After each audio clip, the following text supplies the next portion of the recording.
I'm going to be cutting down a tree that wants to fall in a different direction than I need it to. So let's see how we're going to go about that. Here's the tree right next to this shed here, and it's a smaller ash tree, but it really wants to fall towards this cedar tree, and I need it to fall kind of not quite the opposite direction, but pretty close. I need it to fall over here where I've been dropping the other ash trees. So as you can see, I'm going to have to influence that lean quite a bit. So what I'm going to do is I'm going to make a notch cut here, and then after that I'm going to do a plunge cut through here and leave about 10% of the width of the tree for a hinge, and then bring that out to about here, leave a trigger wood here, and then put a wedge in here. And once I get that wedge in there tight, then I can release that trigger, and the tree will just stay where it is because it wants to fall this way, but the notch, the wedge is holding it from doing that. And then as I pound that wedge in, it should slowly move the tree this way and eventually fall.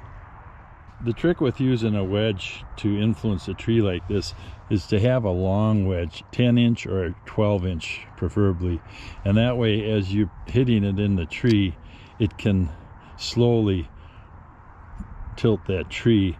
And if you have a shorter wedge, it's just too hard to get that wedge to slowly go into the tree. So let's get started and see what happens.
Okay, so I got my notch cut and I got the plunge cut done, and let's see how it came out.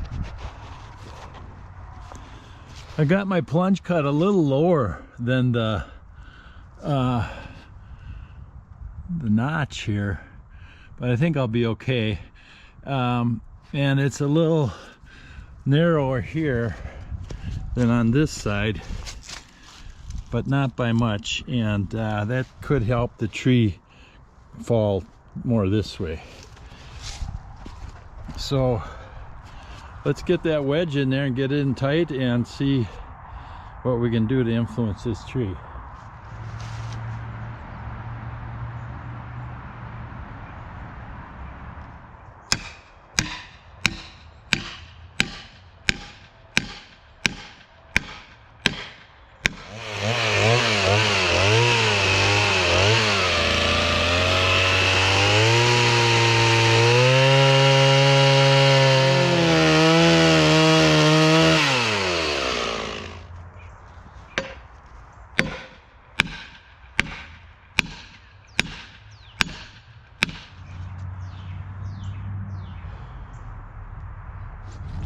Okay, I can see now that I'm starting to influence the tree because where I cut the trigger there, it's a lot wider than the kerf of the saw. So I'm just going to keep on doing this until it falls.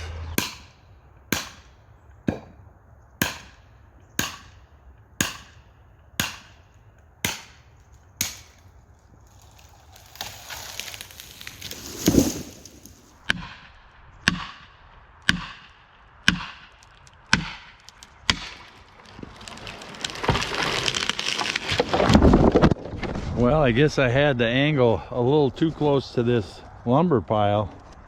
I did have it a little farther that way than I wanted, because sometimes when you have a leaner, once they start falling, they go the way they want to. But this one went exactly, it did exactly what I told it to do, and I almost landed on my camera. But it'll be fine where it is. It didn't really wreck anything, just land on those boards. So looks like my hinge was about right, less than 10% of the width of the tree.